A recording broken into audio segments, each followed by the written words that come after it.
This is an interview with Tom Wright.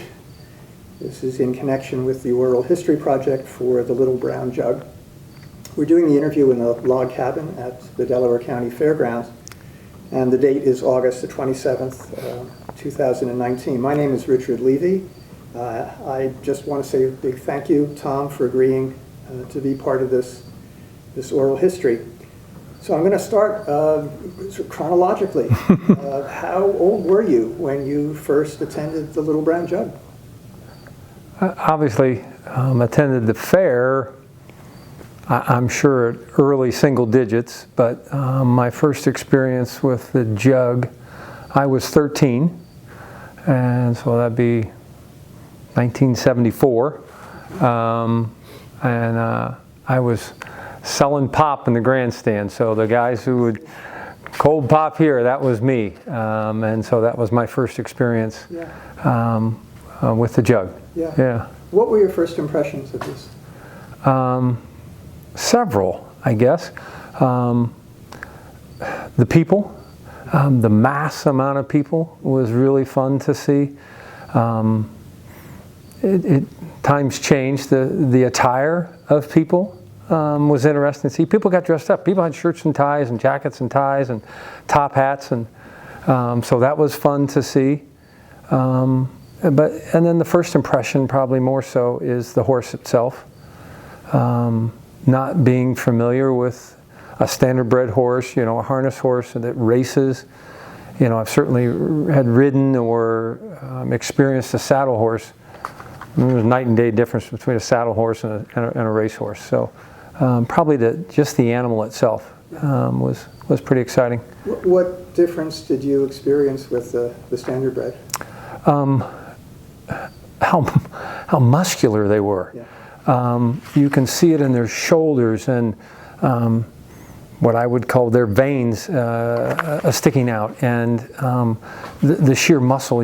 How well defined the horse is a pretty cool sight to see. I think it's really neat. That maybe the gait of the horse as well. With the Little Brown Jug, they're pacers, and what happens, we're running side by side, each leg, but quite well, every stride, all four hoofs are off the ground. And that's kind of fun to see. People who take pictures can capture that, and it's really cool to see. Okay. From the time that you were 13 to the present, have you attended all of the jugs? I think I missed one in college. I couldn't get away, but beyond that, I think I've seen everyone since probably 1974 as a guest. But yeah, I know I missed one in college, but yeah, pretty good stuff. Yeah. Are there any habits, rituals, pastimes that have come to be a part of your attendance at the jug? I've got several. Probably the most enjoyable, a couple that are really enjoyable for me is somewhere between 9 and 10 on jug morning. I'll leave here and just take a walk down the backstretch. The sheer magnitude of people, the talk, the chatter, the laughter, the reacquainting of the old friends, you can tell.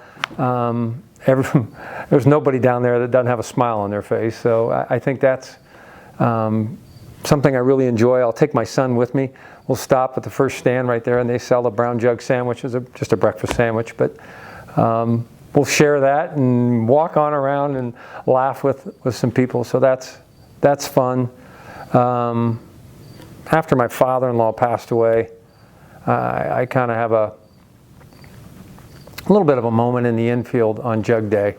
As I always like to walk across. I don't want to drive around or anything, and I'll pause for a minute right in the center and just get to see the sheer magnitude of people and appreciate that I've been very fortunate with that part of it. So that's good. I have a ritual of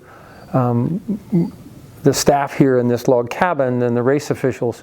For the most part, I've asked them to come, many of them from faraway places, New Jersey or Florida, or they come from some distance. And I've got a ritual. I'll make sure one of the nights that during the week that my wife and I will feed them and down at our house. And so that's a chance to just, the storytelling becomes really fun. And so that's a good ritual, I think, for us. I think those are some of the big ones for me that are important. Okay. Thanks. You have seen many races, and this is a tough question, I guess, for you to think about what you remember as the most exciting or the most surprising or something that really stands out. There's several races that stick out. There's incidents that stick out early when an impression. 1979, Hervé Filion drove a horse called Hot Hitter. Nothing that it was a nice race. It was a good race and wasn't nothing super spectacular, but a good horse. But Hervé had said he was going to do it. He had done it before, and he won the race. And so he goes past the finish line and into the first and second turn, and he gets back here by the paddock, and he turns to come back around to the winner's circle. And Hervé stood up in the bike, so the harness in the sulky, and so he's standing up. He's got the reins in his hands, but he's standing, and the crowd just went nuts because they were anticipating that he would do it. So that was a great memory. The race was fine. I don't remember the race as well. I've got a couple races that really stick out for me. 1993, Gene Regal, who was a trainer here from Ohio, he's Dark County or Greene County over on the western part of the state. Long time, great man, great trainer, probably in his day the preeminent, the most popular trainer in Ohio and almost on a national level. He had a horse called Life Sign, and Life Sign was driven by John Campbell, and it was an incredible race. In the comeback race across the finish line, John had Life Sign on the outside, Presidential Ball was in the middle, and Riyadh was on the rail, and it was a photo finish to win. And I mean, the judges took forever that day to announce the winner, but Life Sign won, and just because of the Ohio roots of Gene, I think made that one awful special. I think a lot of people would say that. Now, the race probably that I remember, probably more recent history, 2016, a horse called Wiglet Jiglet, trained and part of the Teague family. They're from over in New Jersey, and Montreal Teague drove the horse. He won his first elimination. A horse that was trained that lived on our grounds here, called Lost for Words, Brian Brown's horse. But was the two of them they both had won their divisions, and they came back in the final, and almost the entire second lap, the second half, Montreal was parked too wide. He was outside the whole half mile. So in essence, just like anybody else in a runner in that case, he's having to go that much more because he's farther away from the rail. And he was stuck out there, and those two stayed nose to nose for a whole half mile. And then they came to the top of the stretch, and David Miller was driving Lost for Words, and David got ahead of him, and Wiglet was about a half a length back. And you thought, okay, it was a great race, and Wiglet did all it could, and then somehow Montreal found another gear for that horse, and he came across one. It was close as all get out, but both his elimination and his final, he was under 1:50. I think he came back in the final in 1:49.3. It was just if you weren't a horse fan before that, you were a horse fan after that race. So I've rambled, but that's some of my memories. It's interesting that when we interviewed David Miller, and we asked him about, great races. Actually, he mentioned Life Sign. Did he? Yeah. So, And that's good. yeah. Again, you have seen lots of horses. You've seen lots of drivers. Who do you put in the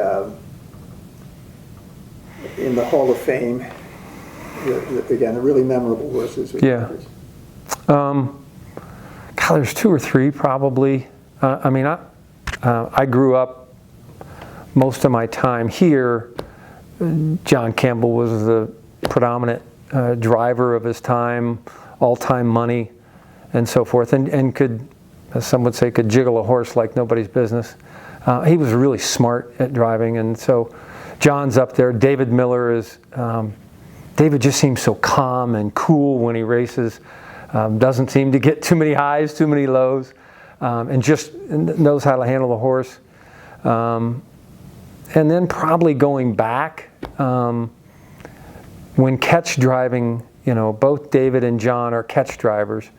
They'll jump from horse to horse, where there was a time you didn't have as many, and so Billy Houghton, Billy was probably more known as a trainer than he was a driver, but he drove most of his own horses too, and it was nothing in a day for Billy to have 300 horses in a stable, and he was driving all over the country, and he knew how to jiggle a horse himself. I don't think you could, if you put him nose to nose with John Campbell, John's going to win 9 out of 10 times, but he was smart and he knew what he was doing.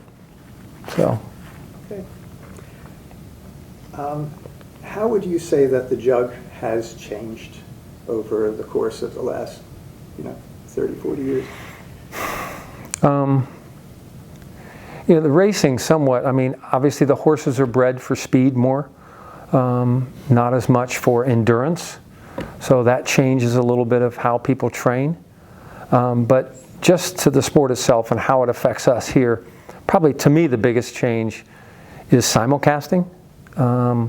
There was a time that wasn't that prevalent, and now, our race is seen. There's 300 places you can go to in the world on Jug Day to watch the race, and you can wager at each of those sites, and so that's probably a big one for us, because yet we still try to appeal.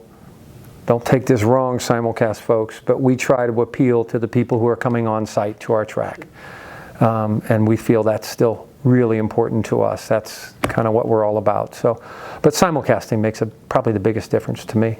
Do you see that as a change for the better, change for the worse?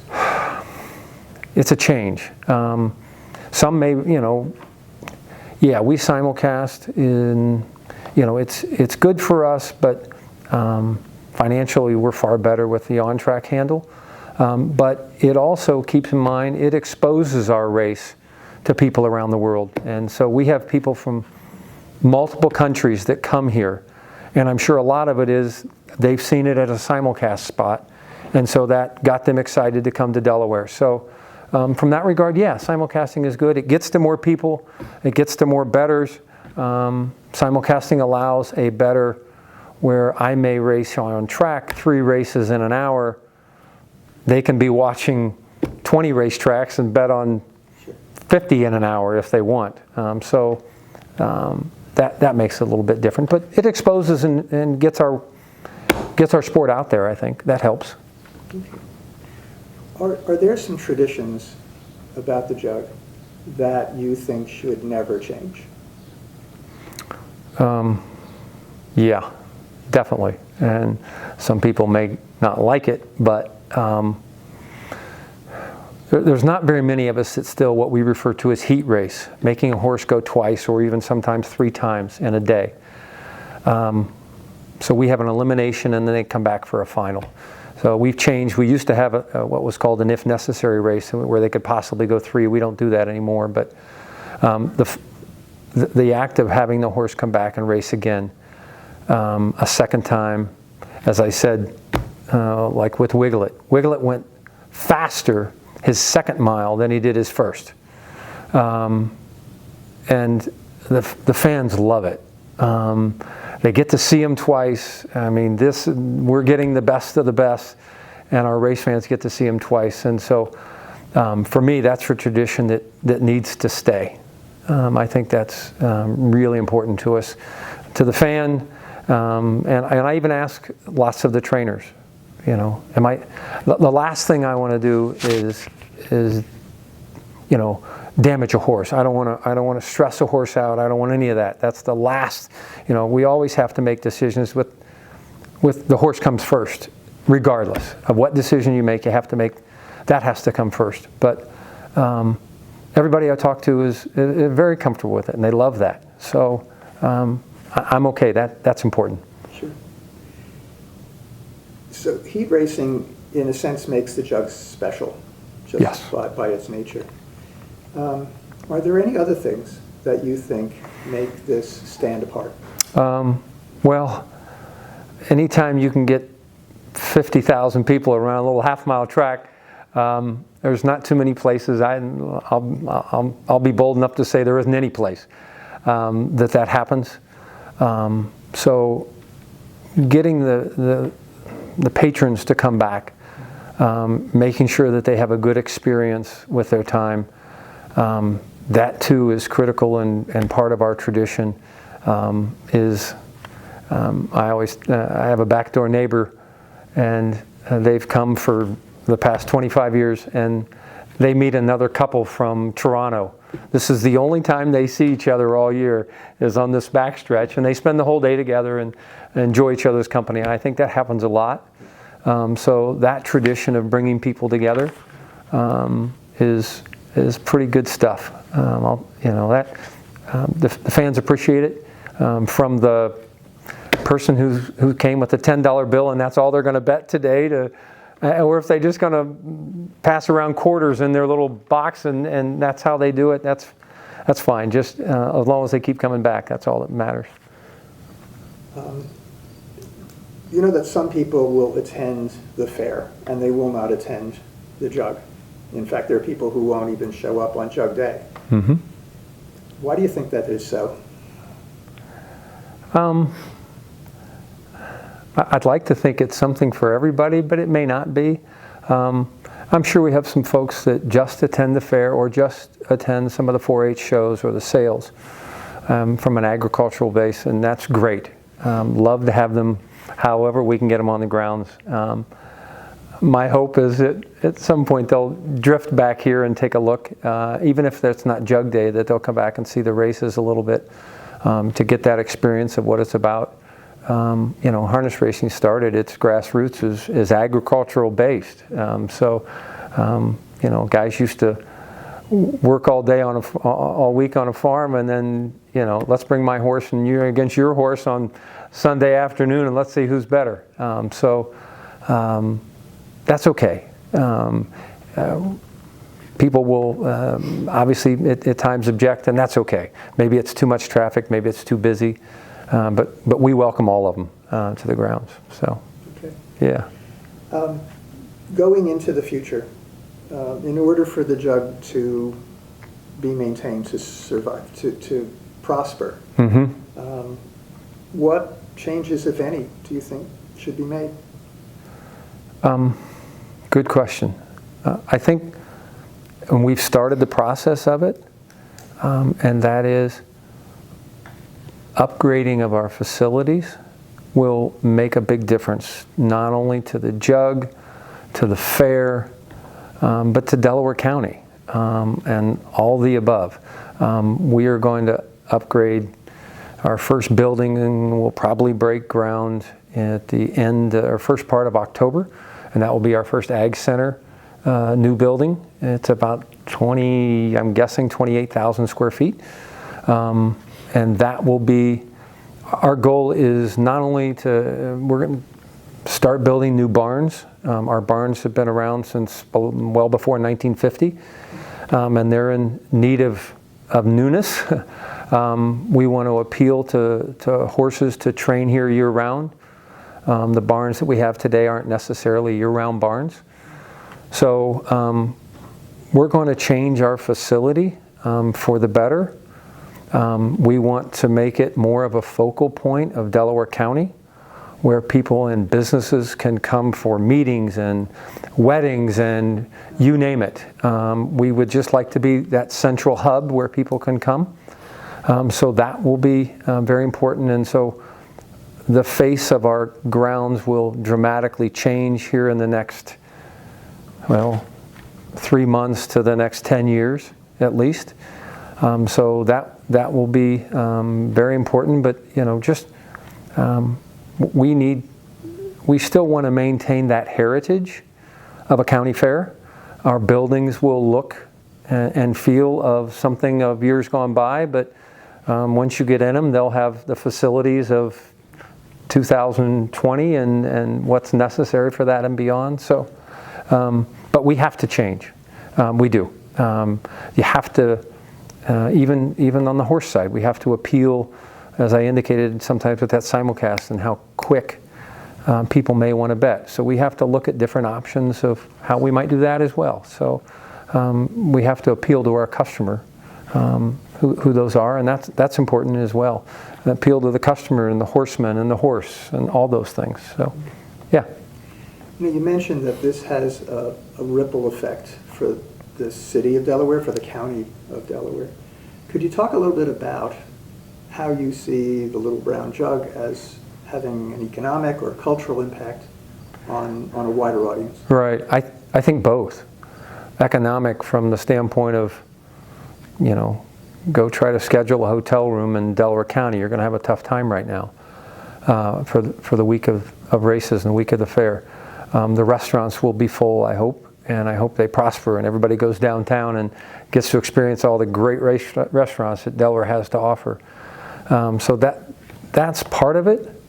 And then to your point, culturally, I think you'll find that many people will identify themselves when they say Delaware County. They say home of the Little Brown Jug, which that's incredible. And so we need to build on that and build on it by involving the community as much as we can too.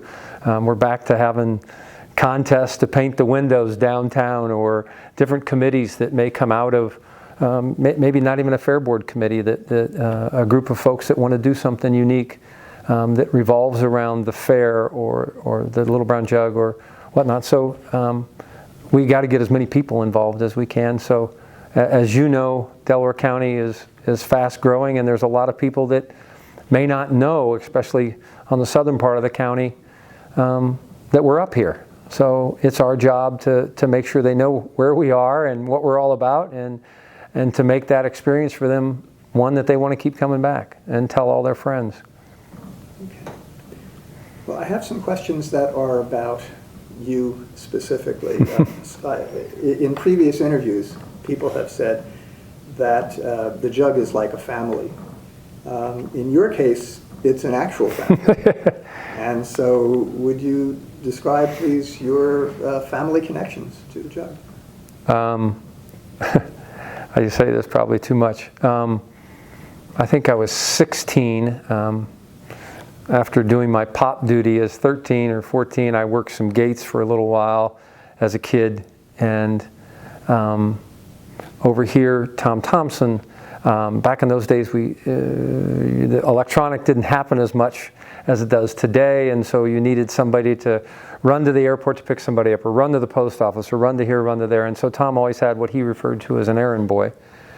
And so he called John Brown, who ran employment on the other side with the fair, and said, I need an errand boy. And John said, well, I think I have a guy that'll be good for that. His name is Tom Wright. And so Tom looked and said, well, that's funny. My daughter dates a boy named Tom Wright. I'm guessing they're the same. So my father-in-law, well, he became my father-in-law later, not at that age, but that's when he and I and our relationship began. And it continued to, Tom became one of my best friends, aside from my father-in-law. He's involved. Hank, which is Tom's father, was one of our founders. And so Hank was one that I always say is one of the best storytellers you ever heard. That part of it. Both my two brother-in-laws are involved. One of my brother-in-laws is the marketing manager, T. Thompson, and then another brother-in-law, Chip, is Thompson, is on our fair board and also on our Little Brown Jug Society. So, yeah, and my wife will tell you she throws the biggest party up here, but that's another story on Jug Day. But so yeah, we all stay involved in it, and actually now, which is kind of fun, my son is helping in a variety of different ways, but he's helping us a little bit too, which is really fun for me to get to spend time with family. So, yeah. Would you describe a little bit about Hank Thompson's personality, his manner? Wow. A couple things. He treated everybody exactly the same. It didn't matter your background. It didn't matter what you did for a living. It didn't matter if you were 5 years old or 100 years old. He treated everybody exactly the same, with respect and just a lot of dignity to him. He was great all the way through. Actually, and this is probably not appropriate for this, but I can remember when he was probably 10 hours before he passed away. He looked me square in the eye and said, "Don't you ever let that thing leave this town." And I knew exactly what he meant, and I said, "Yes, sir." And that was important, and that has stuck with me for. Hank passed away in the early '90s, but that to me was important. Hank was a character. He wasn't the risk taker of Joe Neville, but he was a character and a promoter. That was important to him. So. You have played many roles when it comes to the jug. It's unfair for me to ask you to review. if you would say a few words about the various things that you have done in relation to this race. Sure. Obviously, as a kid, the fair, and whether it's selling pop or working a gate or being an errand boy, that's all important. I joined I'm coming up on close to 30 years of being on the fair board, so I'm embarrassed to say maybe that I'm the longest serving fair board member that we have here. So that maybe speaks to my age, because once upon a time I was 10 years the youngest of anybody. So I enjoy that time there very much, and respect the board that we have, and that's great. I've been a member of the Little Brown Jug Society, which is a different board. That society only primarily just governs the conditions of the jug and the jugette, but that's important. Hank was president of that board until his wife became ill. Tootie became ill in the mid-'70s, and so at that point Tom began to run the races, and then probably 2004-ish, Tom kind of turned more over to me as far as running the day-to-day races. I've done the staking for the races since, we moved back, so probably since 1986. Those that we do out of my home, where we're taking payments in throughout the course of the year. And I've got, now it used to be my wife and I, now we've got help that does that. But it becomes a year-round piece. Obviously, serve on committees that have me up here 2-3 times a month at night, and lunch meetings and who knows what. But so yeah, that kind of describes it, I guess. You've done a lot. You have done a lot. Are there any other topics or any other things that you would like to add that you think would, make this a better oral history? I thought about that when you sent some questions over, and the jug is about the attendance and the people. It's about tradition, and it's about people returning every year, both whether they're here to work or they're here as a spectator. And we need them all to continue to come back.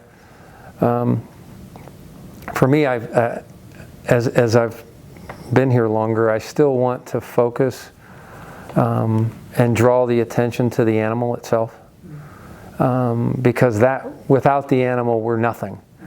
And so,